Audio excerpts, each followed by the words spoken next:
দাবী সম্পূৰ্ণভাৱে প্ৰস্তুত কৰ সকলো দিন নচলিব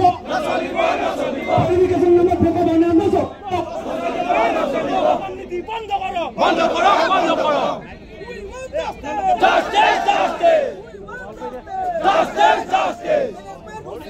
হুঁশিয়াৰ হুঁশিয়াৰ হুঁশিয়াৰ হুঁশিয়াৰ হুঁশিয়াৰ হুঁশিয়াৰ হুঁশিয়াৰ হুঁশিয়াৰ হুঁশিয়াৰ হুঁশিয়াৰ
স্বাস্থ্য বিভাগ আৰু হকি বিভাগে আমি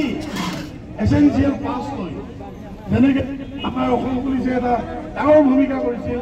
স্বাস্থ্য বিভাগে এটা ডাঙৰ ভূমিকা কৰিছিল আমিও ৰাইজক চৰকাৰৰ শ্লোগান ঘৰ মে ৰহে স্বস্থ ৰহে তাক সাফল্যমণ্ডিত কৰিছিলোঁ কিন্তু আজি আমি আজি দেশত ভাল দিন হ'ল তাৰপিছত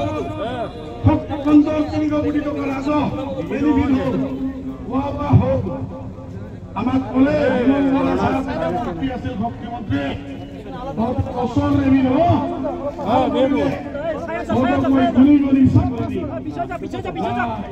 তাৰপিছত আমি ক'লো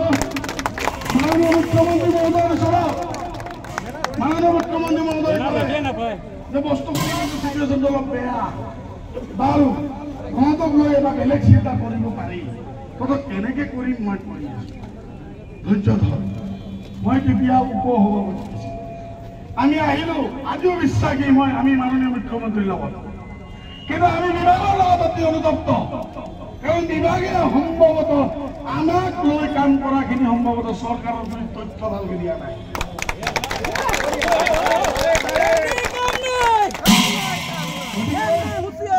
আমি অসমীয়া মানুহ আমি অসমীয়া ডেকা অসমীয়া নিবনুৱা আমি অসমৰ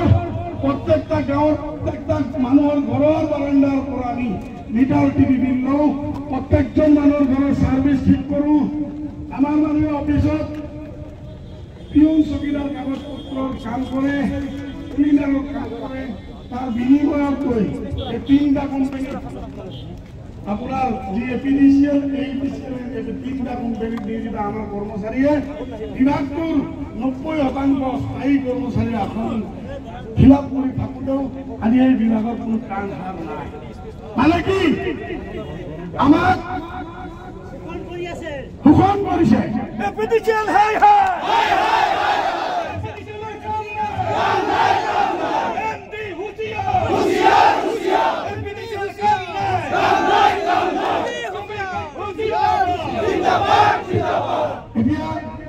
আমি আজি যি গণতান্ত্ৰিক মাধ্যমেৰে এই কাৰ্যসূচীত সাফল্যমণ্ডিত কৰিবৰ কাৰণে আমাৰ কাৰণে কষ্টত কৰিব লগা আমাৰ এই প্ৰশাসনিক বিষয়ক ধন্যবাদ জ্ঞাপন কৰিলোঁ কাৰণ তেওঁলোকৰ অসমীয়া আজি তেওঁলোকে মৰম আমি আজি ইয়াত আছোঁ গতিকে এই আন্দোলন কৰা পোনপটীয়া আহোমকীয়া যিমানো আজি আমাৰ লগত জড়িত আছে চবকে আমি মনৰ পৰা এদিন হ'লেও আশীৰ্বাদ দিম ভাল হওক কোম্পানীয়ে ভাৰতক যেনেকৈ আগ্ৰাসন কৰি শেষ কৰি দিছিল আজি এপিডিচিএলে ঠিক সেইধৰণে শক্তিখণ্ডটোক লাহে লাহে লাহে লাহে শক্তিখণ্ডটোক এটা ক'ব ৰণালী চাপাৰী পিনে ইয়াত ব্যক্তিগত খণ্ডলৈ দিব হেন আমি গম পাইছোঁ গতিকে আমি যদি আমাৰ পেটৰ ভোক হাতৰ কাহি কিনিব আমি আন্দোলন কৰি কৰিছোঁ পৰৱৰ্তী সময়ত আমি আন্দোলন কৰিব তাৰ ক্ষেত্ৰত আৰু শিকিম ইমানখিনি আপোনালোকলৈ মোৰ আহ্বান যে আমি আৰম্ভহে হৈছোঁ আমি শেষ হোৱা নাই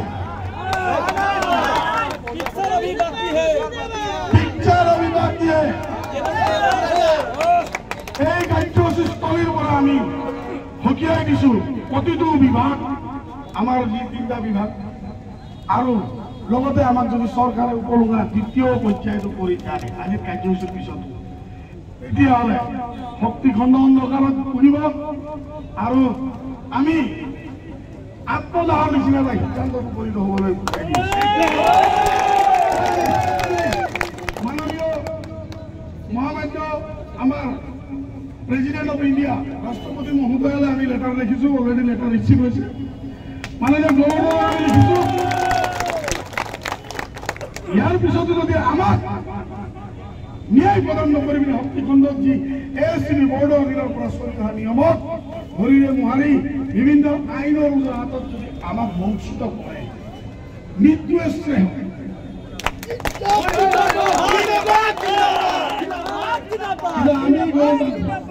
আমি খুব গণতান্ত্ৰিক কাৰণ আমি এটা ভদ্ৰতা এটা জেনুইননেছ এটা জেণ্টলনেছ মেইনটেইন কৰি পিনে আমি নিজৰ প্ৰাপ্য অধিকাৰক লৈ দাবী কৰিছোঁ গতিকে আমি কোনো আইন শৃংখলাজনিত কাৰণবিলাক আমি হাতত তুলি ল'ব নালাগে আমি আমাৰ দাবীখিনি আমাৰ